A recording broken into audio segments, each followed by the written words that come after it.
बिस्मिल्लाहिर्रहमानिर्रहीम, अस्सलाम वालेकुम। मैं असदुल्ला खान हूँ। दो चीज़ों पर मैं कमेंट करना चाहता हूँ। एक तो जो इलेक्शन बाई इलेक्शन पोस्टपोन हुआ है 14 हलकों में, 13 हलकों में ये इलेक्शन, इनफैक्ट 9 और 4 13, यस 13 हलकों में जो बाई इलेक्शन मुलतवी हुआ है। और इसके अलावा आज जो इस्लामाबाद हाई कोर्ट में बड़ी अहम प्रोसीडिंग्स हुई हैं, प्रोसीडिंग्स का अहवाल तो आपको पता चल चुका है, लेकिन मैं अगली बात करना चाहता हूँ, उस पर कमेंट करना चाहता हूँ कि पीटीआई की जो स्ट्रैटेजी है उसमें एक चीज़ को शायद नज़रअंदाज किया जा रहा है लीगली, या फिर आप यूँ कह सकते हैं कि बेहतर हिकमत अमली कानूनी तौर पर उनकी लीगल टीम की तरफ से बनाई जा सकती है, वो नहीं बनाई जा रही। कुछ माहिरीन का ख्याल है कि पीटीआई को उन ऑप्शंस पर जाना चाहिए, तो उस पर भी मैं बात करता हूँ।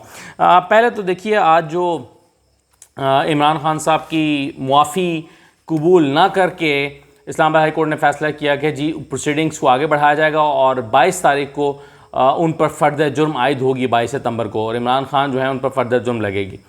और उसके बाद ट्रायल चलेगा, फिर वो गवाहान होते हैं, फिर वो विटनेसेस होते हैं, फिर वो पूरा प्रोसेस चलता है, और उसके बाद अगर कोई शख्स गिल्टी करार पाता है तो फिर उसको सज़ा हो जाती है। तो इस अमल का आगाज़ हो जाएगा फ़र्द जुर्म आयद होने के बाद।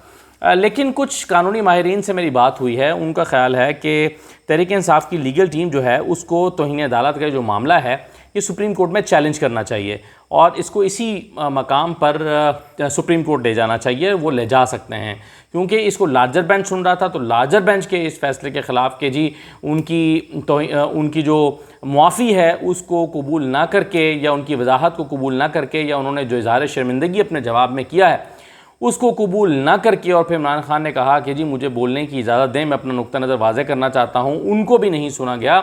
तो इस के बाद वो इस्लामाबाद हाई कोर्ट के इस लार्जर बेंच के बाद वो सुप्रीम कोर्ट में जा सकते हैं, और एक जो लॉ पॉइंट है या लीगल पॉइंट है उसमें वो ये ले सकते हैं कि मुलजिम को जो है वो आमतौर पर तो जो कंटेम्प्ट का मामला होता है उसमें नोटिस जारी किया जाता है, फिर शोकॉज दिया जाता है। तो यहाँ पर मुलजिम को एक मौका कम दिया गया है, तो इस ग्राउंड पर भी वो जा सकते हैं, और इसके अलावा कुछ और लीगल ग्राउंड्स भी ली जा सकती हैं। बहरहाल सुप्रीम कोर्ट में जाया जा सकता है। इससे भी बढ़कर एक और चीज़ जहाँ पर इमरान खान की नाअहली का इम्कान या ख़दशा है, और इमरान खान ख़ुद कहते हैं कि मुझे तोशा खाना में ये नाअहल करना चाहते हैं, और मेरे ख़िलाफ़ जो है वो इलेक्शन कमीशन में एक रेफरेंस भेजा गया स्पीकर की तरफ से। इस पर काफ़ी सारे जो कानूनी माहिरीन हैं वो हैरत का इजहार कर रहे हैं कि इस मामले को चूँकि, और मैंने बड़ी वजाहत के साथ एक वीडियो आपके साथ शेयर की थी, उसमें मैंने पूरा नुक्ता नज़र आपके सामने रखा था। अगर आपने नहीं देखी तो आप वो ज़रूर देख लीजिए, ताकि आपको अंदाज़ा हो कि इलेक्शन कमीशन ऑफ पाकिस्तान जो है वो स्पीकर की तरफ से ये भेजा गया रेफरेंस मेरी राय में नहीं सुन सकता, और मेरी राय ज़ाहिर है कानूनी माहिरीन के साथ मुशावरत के बाद पैदा हुई है कि इलेक्शन कमीशन स्पीकर की तरफ से भेजा गया ये रेफरेंस नहीं सुन सकता, क्योंकि 62(1)(f) जो है उसकी डिक्लेरेशन देना इलेक्शन कमीशन का काम नहीं है, कोर्ट ऑफ लॉ करती है।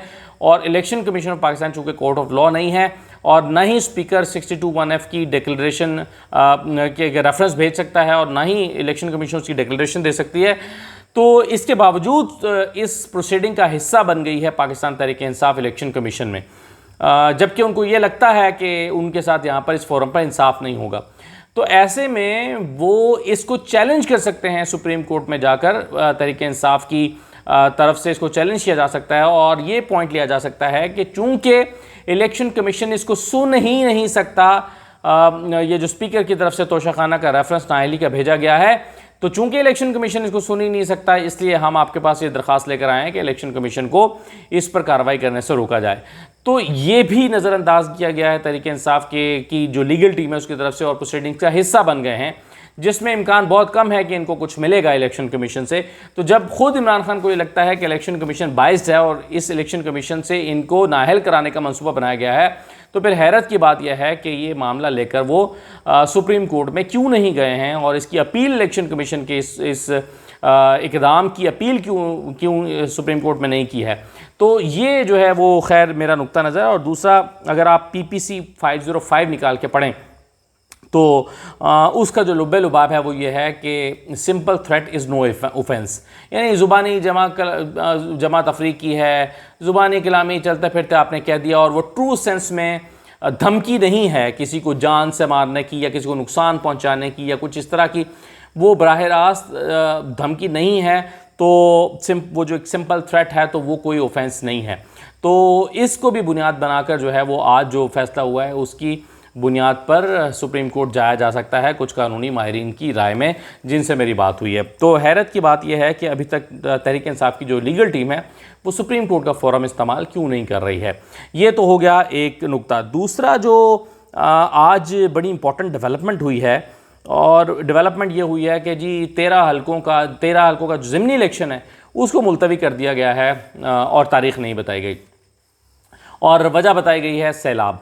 हालात जो पिछले दिनों बने हुए थे, इमरान खान जिस तरह से इस सारी सूरत हाल में सीटें जीत रहे हैं, वो स्वात में मुकाबला होता है तो जीत जाते हैं, वो कराची में आमिर लियाकत की सीट पर होता है तो वो जीत जाते हैं, बावजूद इसके कि वोटर को पता है कि ये उनकी नुमाइंदगी नहीं करेंगे और रिज़ाइन कर देंगे, फिर भी वो जीत जाते हैं। फिर 17 जुलाई को इलेक्शन होते हैं तो उसमें वो 15 सीटों पर इलेक्शन जीत जाते हैं।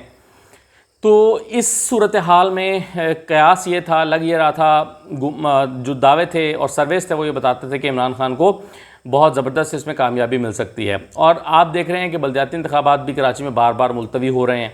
उसमें ख़ुद पहले ही तहरीक इंसाफ को ये शिकवा है कि जी बारिश का बहाना बनाकर बार बार इंतखाबात क्यों मुलतवी किए जा रहे हैं। तो तहरीक इंसाफ को ये लगता है कि जो पीडीएम की जमातें हैं वो इंतखाबात से भाग रही हैं, क्योंकि इन हालात में उनको लगता है कि वो तहरीक इंसाफ से जीत नहीं सकती और तहरीक इंसाफ के खंभे भी जीत जाएंगे। तो ऐसे में इलेक्शन कमीशन की तरफ से ये फैसला आ गया। ये इस कई हवालों से ये फैसला जो है ये हैरान कुन है। मिसाल के तौर पे अगर आप उन शहरों का नाम पढ़ें जिन शहरों में इलेक्शन होने, तो आप सोचेंगे यहाँ सैलाब का क्या काम है, सैलाब का इससे क्या ताल्लुक़ है। और ये जो मतलब पहले मैं आपको हल्के बता देता हूँ। देखिए 11 सितंबर को 3 हल्कों में इलेक्शन होने थे, एक मुल्तान में, एक शेखुपुरा में और एक बहावल नगर में। ना मुल्तान में सैलाब है, ना शेखुपुरा का सैलाब से कुछ लेना देना है, और ना बहावल नगर का सैलाब से कुछ लेना देना है। इन जगहों पर सैलाब नहीं है, ना सैलाब की कोई एक्टिविटी है, ना यहाँ के मकीन और वोटर्स मुतासरा हैं, ना इन इलाकों में कोई रिलीफ ऑपरेशन चल रहा है। तो हैरत की बात है 11 सितंबर को होने वाले ये जो इलेक्शन हैं वो 4 दिन पहले मुलतवी क्यों कर दिए गए। फिर 25 सितंबर को जो इलेक्शन होने हैं उनमें NA-22 मर्दान है, 4 सद्दा है, NA-31 पेशावर है, NA-45 कुरम है, NA-108 फैसलाबाद है, ननकाना साहिब है, मलीर है, कोरंगी कराची है, कराची साउथ है। ये 9 हल्के हैं। और फिर 2 अक्टूबर PP 209 खानेवाल में इलेक्शन होना है। अब मेरा सवाल ये कि चलें, अगर आपने बहुत ही ज़रूरी था कि इसको मुलतवी करना था सैलाब के पेश नज़र, तो 4 सद्दा में ज़्यादा से ज़्यादा कर सकते हैं, ज़्यादा से ज़्यादा मर्दान कर सकते हैं। हालांकि उस तरह मर्दान में भी सैलाब नहीं है, लेकिन चलें आप कह सकते हैं कि जो वार्निंग्स हैं कुछ या आने वाले दिनों में कोई मसला हो सकता है। वैसे तो 25 तारीख तक कोई इंशाल्लाह मर्दान में कोई मसला होगा नहीं, लेकिन चलें मर्दान और 4 सद्दा का आप मुलतवी 2 हल्कों का कर भी देते हैं तो 7 हल्के फिर भी पेशावर में कोई मसला नहीं है, कोरम में कोई मसला नहीं, फैसलाबाद का सैलाब से क्या लेना देना है, ननकाना साहिब का सैलाब से क्या ताल्लुक़ है, मलीर कराची कोरंगी कराची साउथ कराची का सैलाब से क्या ताल्लुक़ है। तो इसमें कोई दूर दराज इलाकों से आके लोगों ने वोट तो नहीं डालने ना, इन हलकों का इलेक्शन है, उसी हलके में रहने वाले लोगों ने वोट डालने। तो सैलाब को बुनियाद बनाकर इन हलकों का ज़िमनी इलेक्शन मुलतवी कर दिया गया। तो ये बड़ी जो है वो हैरत की बात है तहरीक इंसाफ के लिए भी, और तहरीक इंसाफ को लगता है कि बल्कि इमरान खान साहब ने जो है वो कहा भी, उनका रद्द-ए-अमल ये आया कि ये जब हार रहे थे तो विकेटें उठा के भाग गए। लेकिन इसमें सबसे जो हैरानकुन ट्वीट है वो बिलावल भुट्टो की है। बिलावल साहब कहते हैं कि how long will Imran Khan remain लाडला, इमरान खान कब तक लाडला रहेगा। My Multan and Karachi candidates are frustrated by sudden postponement of by elections. मतलब वो कह रहे हैं कि मेरे मुल्तान और कराची के कैंडिडेट जो हैं वो 2 ही हल्कों से पीपल्स पार्टी के उम्मीदवार लड़ रहे हैं ना, बाकी तो कोई नून के हैं, कहीं MQM का है, कहीं पर ANP का है, कहीं JUI का उम्मीदवार है। तो इन 2 हल्कों, तो पीपल्स पार्टी कह रही है कि मेरे इन 2 हल्कों के कैंडिडेट हैं वो बड़े गुस्से में हैं कि बड़ी ज़्यादती हो गई है। They are eager to start serving their constituencies who have been left without representatives for long time. वो कहते हैं कि जी लंबे अरसे से मेरी ये हल्के हैं खाली छोड़े हुए हैं और कोई रिप्रेजेंटेटिव नहीं है, तो no need to allow PTI to run away from elections at 11th hour. के तहरीक इंसाफ जो है वो 11th आवर पे इलेक्शन से भाग रही है। भाई तहरीक इंसाफ कैसे भाग रही है, या तहरीक इंसाफ के कहने की दरख्वास्त थी कोई, तहरीक इंसाफ के कहने पर इलेक्शन पोस्टपोन हुए हैं। तो तहरीक इंसाफ तो चाहती है कि फिर ठप्पा लग जाए कि वो 9 के 9 हल्कों से जीत गई। तो ये बड़ी हैरानकुन चीज़ है कि इन हल्कों के इलेक्शंस कैसे मुलतवी हो गए हैं कि जिन हल्कों में सैलाब का कोई ताल्लुक़ नहीं है। कम से कम इन 13 में से 11 हल्के तो ऐसे हैं जहाँ पर इलेक्शन बिला किसी मसले के हो सकता था, लेकिन उनको मुलतवी कर दिया गया है। और अभी जबकि इलेक्शन में 25 तारीख को इलेक्शन है, कई 11 हल्कों के, तो और उसमें अभी काफ़ी दिन पड़े हुए हैं, 17-18 दिन पड़े हुए हैं, तो चीज़ें आहिस्ता आहिस्ता बेहतर हो जाएंगी। लेकिन इलेक्शन कमीशन जो है वो उसने सैलाब की को बुनियाद बनाकर इलेक्शन मुलतवी कर दिए हैं। तो ये सूरत हाल जो है वो इमरान खान और तहरीक इंसाफ को चारों तरफ से घेरने की कोशिश की जा रही है। और कल तो मैंने आपको वैसे ही सारी स्टोरी सुना दी थी कि पब्लिक अकाउंट्स कमेटी में किस तरह से इलेक्शन कमीशन ऑफ पाकिस्तान के सेक्रेटरी इलेक्शन कमीशन को बुलाकर सजनिश की गई, बल्कि तज़हीक की गई, और उनसे कहा गया कि इमरान खान को नोटिस क्यों नहीं भेजते, अफवाज पाकिस्तान के खिलाफ बात कर रहा है तो आपने इसको नोटिस क्यों नहीं भेजा। उन्होंने कहा जी नोटिस हम इस तरह नहीं भेज सकते अनटिल अनलेस के कोई शिकायत उनके खिलाफ आए, कोई रेफरेंस उनके खिलाफ आए। तो उन्होंने नहीं आप आज खुद नोटिस क्यों नहीं ले सकते। उन्होंने नहीं कानून हमें आज खुद नोटिस की इजाज़त नहीं देता। तो नूर आलम खान साहब जो कि चेयरमैन हैं पब्लिक अकाउंट्स कमेटी, उन्होंने कहा कि इसके बावजूद ये पब्लिक अकाउंट्स कमेटी आपको हुक्म देती है कि इमरान खान को नोटिस जारी करें। तो इमरान खान को चारों तरफ से घेरने की कोशिशें हो रही हैं। इलेक्शन कमीशन में, कहीं पर वो अदालत में दिखाई देते हैं। एक बात मैं आखिर में जाते जाते सिर्फ ये कहना चाहता हूँ, आज अतर मिनल्ला साहब ने फिर कहा, कुछ दिन पहले जस्टिस आमिर फ़ारूक साहब ने भी कहा था कि ये जो आमिर फ़ारूक साहब ने तो खैर ओवरऑल मीडिया की बात की थी, लेकिन आज सोशल मीडिया के हवाले से जस्टिस अतर मिनल्ला साहब ने कहा कि इनकी कोई क्रेडिबिलिटी नहीं है। पार्शली मैं इत्तफ़ाक़ करता हूँ इस बात से, क्योंकि बहुत सारे लोग ऐसे हैं जो एग्जैजरेटेड थंबनेल्स लिखते हैं, उसके अंदर वो बात होती नहीं है जो असल में कंटेंट होता है। फिर बहुत सारे लोग हैं जो कोर्ट प्रोसीडिंग्स अटेंड नहीं करते और छक्के मार रहे होते हैं। बहुत सारे ऐसे लोग हैं जो पूरी तरह से इनको इश्यूज़ की समझ नहीं होती और वो रिपोर्ट कर रहे होते हैं। तो उस लिहाज से तो तमीम अल्लाह साहब की बात दुरुस्त है कि इसमें जो है वो क्रेडिबिलिटी इस वजह से, मतलब बहुत सारे मैं अपने साथियों की बात करता हूँ कि उनकी के छक्कों की वजह से और उनकी झूठी ख़बरों की वजह से जो है वो सोशल मीडिया की क्रेडिबिलिटी मुतासर हुई है। हमें ख़ुद बड़ा अजीब लगता है कि हमारे बाज़ दोस्त जो हैं वो फ़ेक स्टोरीज़ देते हैं, हमें देख के पता चल रहा होता है कि फ़ेक स्टोरीज़ हमारे दोस्त दे रहे हैं, और फिर भी कुछ हल्के उनके साथ खड़े होते हैं कि इनको क्यों पकड़ लिया और क्यों कर लिया।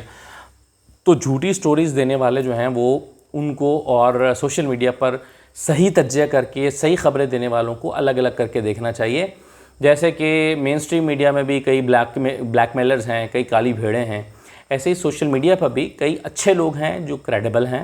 मतलब मैं अपने कई सीनियर्स को बड़े शौक़ से सुनता हूँ, मुझे पता है वो जितनी ज़िम्मेदारी के साथ मेन स्ट्रीम मीडिया पे बात करते हैं उतनी ही ज़िम्मेदारी के साथ सोशल मीडिया पे बात करते हैं। वो अपने नाम पर, अपने काम पर हर्फ नहीं आने देंगे। लेकिन एक आप बैक जुम्बिश कलम आप या एक ही जुमले में कह दें कि जी ओवरऑल पूरे सोशल मीडिया की क्रेडिबिलिटी नहीं है, तो इसमें कुछ एलिमेंट हैं उनमें, और जो सोशल मीडिया पर पूरा क्रेडिबल तरीके से काम कर रहे हैं उनमें मेरा ख्याल फ़र्क करके देखने की ज़रूरत है। और आपसे भी मैं कहूँगा आप ऐसे लोगों को आइडेंटिफाई करें जिनके बारे में आपको यकीन है कि ये झूठ बोलते हैं, फेक स्टोरीज़ देते हैं, डंडी मार रहे हैं, बिला वजह साइड ले रहे हैं, और ये सिर्फ किसी को के हक़ में बोलने के लिए झूठ बोलकर उसको मज़लूम ठहरा रहे हैं। तो ऐसे लोगों को आप सुनने की बजाय उन क्रेडिबल लोगों को सुने जो सोशल मीडिया पे भी उतनी ही ज़िम्मेदारी से बोलते हैं जितनी ज़िम्मेदारी से मेन स्ट्रीम मीडिया पर। तो ये आखिर में मैं आपसे कहना चाहता था। बहरहाल इजाज़त दीजिए, अल्लाह हाफ़िज़।